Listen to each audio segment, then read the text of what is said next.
வணக்கம் ஜெயஹிந்த். இந்தியாவில் டெல்லியில் நடந்த இந்த காக்ரோச் ஜனதா பார்ட்டியோடைய ப்ரொட்டஸ்ட் நம்ம ஆட்களை அசிச்சு பார்த்ததோ இல்லையோ, பாகிஸ்தான் இப்போ கதிகலங்கி போய் உட்காந்துருக்காங்க. அவங்களுடைய உள்துறை அமைச்சர் இந்த மாதிரியான கரப்பாம்பூச்சிகள் நம்ம நாட்டை ஓவர் ரன் பண்ணிடுவாங்க, நாட்டை கவுதுக்கக்கூடிய ஒரு வேலையை பார்ப்பாங்க அப்படின்னு சொல்லி ஒரு சோகமாகவும் அதிர்ச்சியாகவும் ஒரு பேட்டி ஒன்று கொடுத்துருக்காரு. பட் முஷின் நக்வி பேசினதுல நிறைய பாயிண்ட்ஸுமே இருக்கு. இன்டீரியர் மினிஸ்டர், உள்துறை அமைச்சர் பாகிஸ்தானோட எக்கனாமிக் சப்மிட் 2026 ஜூலை 31 பேசுறாப்புல இஸ்லாமாபாத்ல. அதுல 3-4 முக்கியமான விஷயம் சொல்றாரு. இத்தனை வருடமா நம்ம சொல்லிட்டு இருந்ததை அவர் ஒரு சம்மரியாவே சொல்லியிருக்காரு. ஃபர்ஸ்ட், பாகிஸ்தானோட கவர்னன்ஸ் சிஸ்டம் கொலாப்ஸ் ஆயிருச்சு. அங்க கவர்னன்ஸே கிடையாது, அரசு நிர்வாகம் அப்படின்றது, அரசு இயந்திரம்ன்றது கம்ப்ளீட்டா கொலாப்ஸ் ஆயிருச்சு அப்படின்றது ஃபர்ஸ்ட் பாயிண்ட்.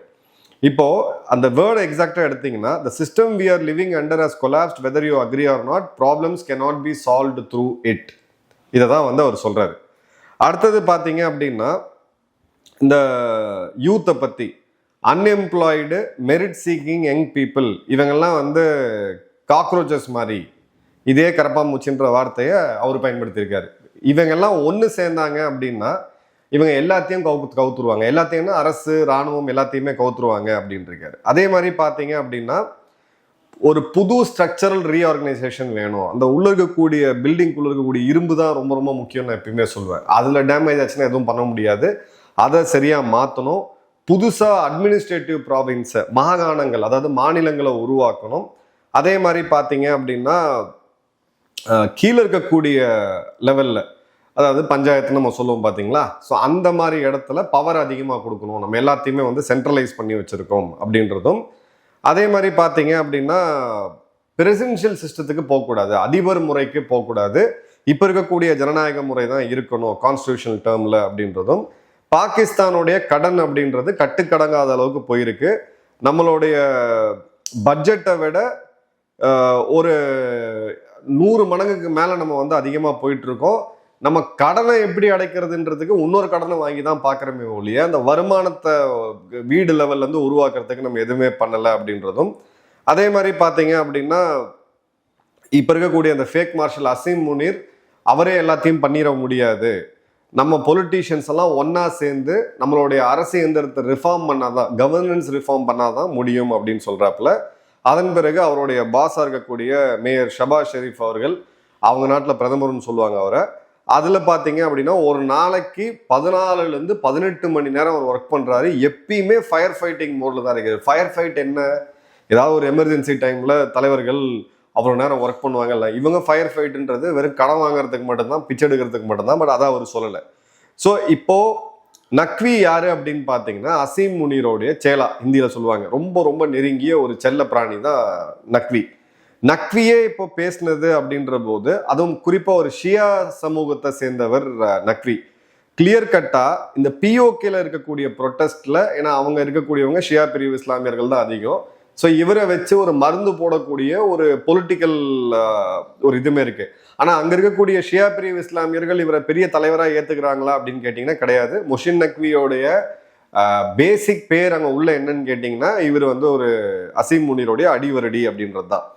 இப்போ ஒரு சிட்டிங் இன்டீரியர் மினிஸ்டர், உள்துறை அமைச்சர், நாடு கொலாப்ஸ் ஆயிருச்சு, ஸ்ட்ரக்சர் கொலாப் ஆயிருச்சு, நாளைக்கு இவங்கெல்லாம் சேர்ந்து ஒன்னா நம்மளை கவுத்துருவாங்க அப்படின்னு சொல்றாங்க அப்படின்னா, இவங்களுடைய சிஸ்டம் உண்மையாலுமே பிரேக் ஆயிருக்கு அப்படின்றத பார்க்கணும். பிஓகே பத்தி எரிஞ்சுக்கிட்டு இருக்கு. இந்தியா கூட, அதாவது பிஓ முதல் லெவலில் நான் ஏற்கனவே சொன்ன மாதிரி பிரெட் அண்ட் பட்டர், ரொட்டி மற்றும் எலக்ட்ரிசிட்டிக்காக, மின்சாரத்துக்காக ஏற்பட்ட போராட்டம் ஜஸ்ட் 3 வருஷத்துல இப்போ தனிநாடு கோரிக்கையெல்லாம் தாண்டி இந்தியாவோட சேரணும், நாங்கள் இந்தியர்கள்னு சொல்லக்கூடிய அளவுக்கு அது போயிடுச்சு. இதை பண்ணதுக்கு இன்ஃபேக்ட் இந்தியாவுடைய வரலாற்றில் அசீம் முனீருக்கு ஒரு ஸ்பெஷலான ஒரு இடம் இருக்கும். ஏன்னா இத்தனை வருடம் பல இராணுவ தளபதிகள் செய்ய நினைச்சதை அசீம் முனீர் தனியாக நின்று செஞ்சுட்டு இருக்கான் அப்படின்றத பார்க்குறோம். அதே மாதிரி இந்த பிஓகே ப்ரொட்டஸ்ட்ல பார்த்தோம், இப்போ ரொம்ப ஒரு அவசரமாக ஒரு தேர்தல் நடத்தி முடிச்சிருக்காங்க. அந்த தேர்தலோட முடிவு ரிலீஸ் ஆகும்போது, ரிசல்ட் ரிலீஸ் ஆகும்போது இன்னும் அது ரொம்ப மோசமான வன்முறையாக போகிறதுக்கான வாய்ப்பு இருக்கு.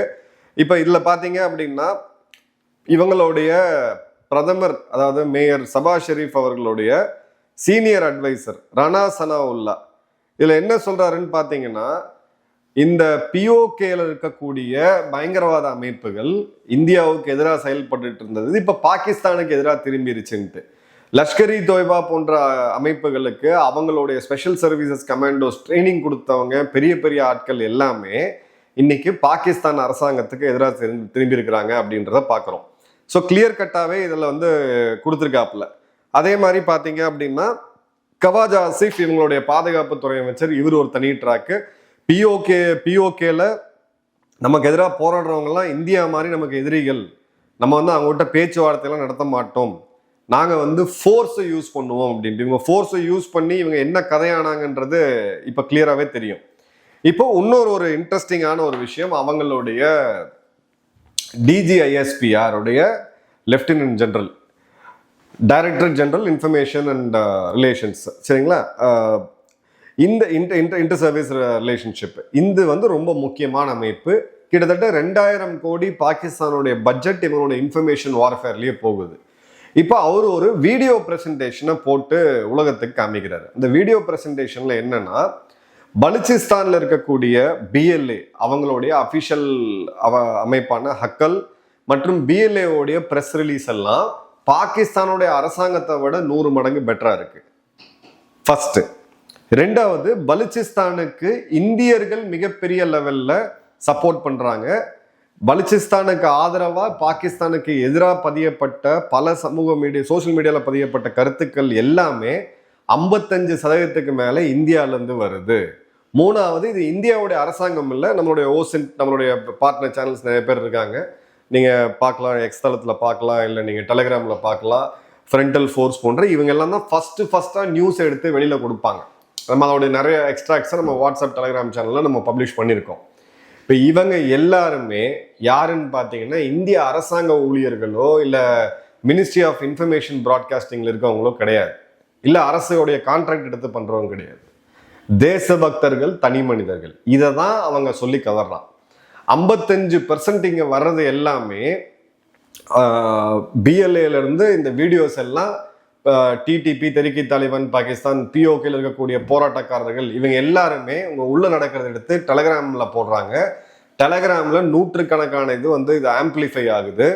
துல்லியமா லொகேஷன் ஐடென்டிஃபை பண்றாங்க, துல்லியமா யாரு அப்படின்ற இன்ஃபர்மேஷனை கொடுக்குறாங்க.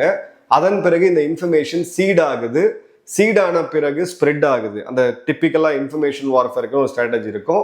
அதன் பிறகு இது ஆம்பிளிஃபை ஆகுது அப்படின்னு சொல்லி ஒரு இன்ஃபர்மேஷன் வார்ஃபேர் நமக்கு அகைன்ஸ்டா நடந்துகிட்டு இருக்கு, நம்மளால சமாளிக்கவே முடியல அப்படின்ட்டு. அடுத்தது அவர் சொல்றாப்புல, இந்தியாவுடைய பங்கு இதுல வந்து பெரும் பங்கு இருக்குது. தெரிக்கி தாலிபான் பாகிஸ்தானுக்கும் இவங்க தான் சப்போர்ட் பண்றாங்க, பிஓஜேக்கில் இருக்கக்கூடிய போராட்டக்காரர்களுக்கும் இவங்க தான் சப்போர்ட் பண்றாங்க. இந்தியா இன்ஃபர்மேஷன் வார்ஃபேர்ல பாகிஸ்தானை வீழ்த்துது, நாம உடனடியா இந்த இடத்துல அட்ரஸ் பண்ணணும், நம்ம எல்லாம் ஒன்று கூடி வேலை செய்யணும், நீங்க எல்லாமே வந்து இந்த மாதிரியான பொய் செய்திகளை தடுக்கணும், நாட்டோட பெருமையை கொண்டு போய், இப்ப நாட்டோட பெருமையை உலகத்துக்கு சேர்க்கணும்னா இந்த நாட்டை பத்தி பெருமையா சொல்றதுக்கு என்ன இருக்குன்னு நம்ம ஒரு தடவை உத்து பார்த்தோம் அப்படின்னா ஃபேக்ட் எதுவுமே கிடையாது. பயங்கரவாதிகளை உற்பத்தி செய்யறது, அரபு நாடுகளுக்கு பிச்சைக்காரர்களை ஆயிரக்கணக்கில் அனுப்பிச்சு வைக்கிறது, அப்புறம் இவங்களுடைய பிரதமர்கள் மற்றும் இராணுவ தளபதியை போய் பிச்சை எடுக்கிறது, இந்தியாவுக்கு பயங்கரவாதிகளை அனுப்பி வைக்கிறது. இதை தவிர இவங்களுடைய பெருமை என்ன இருக்குது அப்படின்னு எனக்கு தெரியல. பாகிஸ்தான் ஆதரவாளர்கள் யாராக இருந்தீங்கன்னா மறக்காம கமெண்ட்ஸ்ல போடுங்க, ஸோ தட் நம்ம ஒரு 2 பெருமையாக இவங்களை பத்தி பேசலாம். பட் எவென்ச்சுவலா இங்க இருக்கக்கூடிய கிரக்ஸ் என்ன அப்படின்னு பாத்தீங்கன்னா, இந்த பிஓஜேக்ல நடந்த ப்ரொட்டஸ்ட், இப்ப நடந்துட்டு இருக்க ப்ரொட்டஸ்ட் இவங்களை வந்து அசைச்சு பார்த்துருக்குது. அசீம் முனீர் ஒரு 15 ஹெலிகாப்டர்கள் எடுத்துட்டு, அதுவும் பிஓஜேக்ல போய் பப்ளிக் ஃபேஸ் முன்னாடியே வராத அளவுக்கு போகக்கூடிய அளவுக்கு நிலைமை வந்திருக்குது. இப்போ அவங்களுடைய இன்னொரு இது மிரியார் பலூச், நம்மளுடைய பலூச்சி சுதந்திரத்துக்கு முன்னெடுத்துட்டு போகக்கூடியவர், அவர் ஒரு ஆத்தென்டிக்கான ஒரு வீடியோ பப்ளிஷ் பண்ணியிருந்தார். நீங்க அந்த வீடியோவை பார்த்தீங்கன்னா, நம்ம கிராமங்கள்ல ஒரு துணி கடையோ இல்லை ஒரு நகை கடையோ பார்த்தீங்கன்னா பிரச்சாரம் பண்ணுவாங்க. அந்த பேனர்லாம் போட்டு ஒரு ஆட்டோ விட்டு ஒரு மைக்ல வந்து அனௌன்ஸ் பண்ணுவாங்க, இந்த ஆஃபர் இருக்கு, ஆடி தள்ளுபடி இருக்குன்ட்டு. அதே மாதிரி இவனுங்க வந்து ஒரு பழைய ஆட்டோ எடுத்து மைக் போட்டு ஃப்ரான்டியர் கோர் அப்படின்னு சொல்லக்கூடிய இவங்க துணை ராணுவ படையில சம்பளம் நல்லா இருக்கும், நீங்க வேலைக்கு வந்து சேருங்கன்னு ராணுவத்துக்கு ஆள் சேர்க்க மைக் எடுத்து கூவக்கூடிய நிலைமையில தான் இவங்க இருக்கிறாங்க. ஏன்னா இவனுக்கு நல்லா தெரியும், அங்க இருக்கக்கூடிய இளைஞர்களுக்கு தப்பித்தவறி இவனுக்கு ராணுவத்துல போய் சேர்ந்தா நம்ம நாட்டு மக்களையே கொல்றதுக்கு நம்மளை பயன்படுத்துவானுங்க, இல்லை சம்மந்தமே இல்லாமல் அரபு நாட்டில் இருக்கக்கூடிய ஏதாவது ஷேக் நாட்டுக்கு போய் அங்கே வந்து நம்மளை வந்து கண்டம் பண்ணி காலி பண்ணுறது. ஏன்னா இப்போ காசா, குவைத்து, எமன், சவுதின்னு சொல்லி இவங்க பல இடத்துல ஒப்பந்தம் போட்டிருக்காங்க. இப்போ இதில் யார் போய் தங்க உயிரை கொடுக்க போகிறது அப்படின்னா அங்கே இருக்கக்கூடிய இளைஞர்கள் தான். இராணுவத்துக்கு ஆள் சேர்க்க இன்னைக்கு அஃபிஷியலாக உட்காந்து கூப்பிட வேண்டிய நிலைமையில தான் இவங்க இருக்கிறாங்க. இன்னொரு பக்கம் பலுச்சிஸ்தான் கிட்டத்தட்ட அவங்க கண்ட்ரோலில் விட்டே போயிருச்சு. ஒரு 70% நிலப்பரப்புல இவங்களுடைய போஸ்ட், மிலிட்ரி போஸ்ட், அந்த ரேஞ்சர்ஸோடைய ஓவர்லுக்கிங் போஸ்ட் மலை மேலே இருக்கும். அந்த போஸ்ட்ல போய் கிட்ட போய் இவங்க அம்புஷ் பண்ணணும்னு சொல்லி இந்த பிஎல்ஏ வீரர்கள் போனா நம்ம சோளக்கொல்ல பொம்மையை கட்டி வைக்கிற மாதிரி அந்த யூனிஃபார்மும் ஒரு சோளக்கொல்ல பொம்மையில மாட்டி அங்க தூரமா இருந்து இருக்கிற மாதிரி அவங்க பின்னாடி எல்லாம் தப்பிச்சு ஓடுறாங்க. ஸோ இவங்களுக்கு தப்பிச்சு ஓடுறது, யூனிஃபார்ம் வந்து பார்த்தீங்கன்னா ரொம்ப ஒரு சாக்ரடான ஒரு இது. ஒரு யூனிஃபார்மை கழட்டி சரண்டர் ஆகுறதுன்றத விட ஒரு 100 மரணத்தை வந்து ஒரு வீரனுக்கு நீங்கள் கொடுக்கலாம். ஆனால் இவங்க யூனிஃபார்மை கழட்டிட்டு போகிறது, முச்சந்தியில் வந்து இவங்களை யூனிஃபார்ம்ல நிற்க வச்சது, 92,000 பேர் வந்து பேண்ட்டை கழட்டி சரண்டர் ஆனதெல்லாம் இவங்க வாழ்க்கை வரலாறுல பெரிய ஒரு இதுவே கிடையாது. ஸோ இப்படிப்பட்ட நிலைமையில தான் இப்போ இவங்க இருக்கிறாங்க. இப்போ இந்த இடத்துல இவங்களுடைய டார்கெட் முழுக்க என்னன்னா இந்தியா இன்ஃபர்மேஷன் வார்ஃபேர். ஆனால் காமெடி என்னன்னு பார்த்தீங்கன்னா நம்மளுடைய எம்ஐபிக்கோ இல்லை இதுக்கோ மீட்டிக்கோ பார்த்தீங்கன்னா நம்ம ஆக்சுவலாக இன்ஃபர்மேஷன் வார்ஃபேர் பண்ணுறோமா அப்படின்ற விஷயமே தெரியாது. இது எல்லாம் தேசபக்தி மிகுந்த இந்தியர்கள் தனிப்பட்ட முறையில் செய்யறது. அது கலெக்டிவாக ஒரு எஃபர்ட் வரும்போது இது ஒரு மிகப்பெரிய தாக்கத்தை பாகிஸ்தான் மீது ஏற்படுத்துது. இப்போ நம்ம ஆர்கனைஸ்டா இந்த இன்ஃபர்மேஷன் வார்ஃபேரை கையில் எடுத்தோம். இன்ஃபர்மேஷன் வார்ஃபேர் மற்றும் கவுண்டர் வார்ஃபேர் இது ரெண்டுத்தையும் கையில் எடுத்தோம் அப்படின்னா இந்தியா எவ்வளோ பெரிய ஒரு இடத்துல போய் நிற்கலான்றதை பார்க்குறோம். சமீபத்தில் நேற்று நான் பார்த்த ஒரு வீடியோ, ஒரு சாலையோர கடை ஒருத்தர் வந்து பார்த்தீங்க அப்படின்னா ஃப்ரைட் ரைஸ் பண்ணுறாரு. கீழே ஒரு கழிவு நீர் எடுத்து அதை ஊற்றி ஃப்ரைட் ரைஸ் பண்ணுற மாதிரி இவங்க வந்து ஒரு வீடியோ போட்டாங்க. இதை வந்து கிளியர் கட்டாக அந்த வாட்டர் மார்க்கில் பார்த்தீங்கன்னா சைனாவுடைய ஒரு ஆப் யூஸ் பண்ணி பயன்படுத்துறதுக்கு ஒரு ஏஐ வீடியோ. இந்தியா ஒரு சீர்கெட்ட சுகாதாரம் கெட்ட நாடு, ஏன்னா ஸ்ட்ரீட் ஃபுட்டு நம்மளுடைய ஒரு டூரிஸ்ட் அட்ராக்ஷனு. இன்னைக்கு சமீபத்தில் 1-2 பேர் தப்பு பண்ணுறாங்க, அந்த மாதிரி நபர்களை கண்டிப்பாக தண்டிக்கணும், தயவுதாசனைகள் தண்டிக்கணும். ஆனால் மொத்த நம்மளுடைய தெரு வியாபாரிகள் எல்லாத்தையும் கேவலப்படுத்துற மாதிரி, அவங்க வந்து சுத்தமே இல்லாமல் இருக்க மாதிரி இந்த மாதிரி வீடியோஸை இந்தியர்களே ப்ராபகேட் பண்ணிக்கிட்டு இருக்காங்க. இதுக்கும் பார்த்தீங்க அப்படின்னா ஒரு பெரிய ஆக்ஷன் எதுவுமே இல்லை. அந்த இடத்துலையும் சமூக கடமை நான் எம்ஐபியை டேக் பண்ணியிருந்தேன், பட் அவங்க என்ன ஆக்ஷன் எடுத்தாங்க அப்படின்றது தெரியல. பட் ஓவராலாக நான் என்ன சொல்ல வரேன்னா இந்த இன்ஃபர்மேஷன் வார்ஃபேர் பாகிஸ்தானை ஒரு கிரே ஜோனில் அசைச்சு பார்த்துருக்கு, thanks to all the online warriors. But அவங்க இப்போ நாடு டிஸ்இன்டெகிரேட் ஆகக்கூடிய நிலைமைக்கு போகும்போது பாகிஸ்தான் எப்பயுமே கையில் எடுக்கக்கூடிய ஒரு விஷயம் இந்தியா மீது ஒரு பயங்கரவாத தாக்குதல், இங்கே ஒரு மத ரீதியான பிரச்சனையை உண்டு பண்ணுறது. அதன் பிறகு இந்தியா பதிலுக்கு தாக்குச்சுன்னா அவங்க எல்லாரையும் ஒன்று சேர்த்து ராணுவம் தான் நம்மளை காப்பாற்றுது, நாட்டை காப்பாற்றுதுன்னு சொல்லி அந்த நாட்டை ஸ்டேபிளாக வைக்கிறது. இந்தியா குறிப்பாக நம்மளுடைய நகரங்கள் மிக மிக மிக மிக எச்சரிக்கையாக இருக்கணும். ஆகஸ்ட் மாதத்துக்கு பிறகு செப்டம்பர் எடுத்திங்கன்னா தொடர்ந்து நம்ம பண்டிகைகள்லாம் வந்துக்கிட்டே இருக்கும். பண்டிகை காலங்களில் ரொம்ப ரொம்ப ரொம்ப கேர்ஃபுல்லாக இருக்கணும். ஏன்னா இந்த இடத்துல அவங்க நாட்டை காப்பாற்றிக்கிறதுக்கு இந்தியா வெறுப்பு, இந்து வெறுப்புன்ற அந்த கடைசி ஆயுதத்தை எடுக்கிறது தவிர அவங்களுக்கு வழி இல்லாத ஒரு சுச்சுவேஷனில் இருக்கிறாங்க. ரொம்ப ரொம்ப கேர்ஃபுல்லாக இருக்கணும்.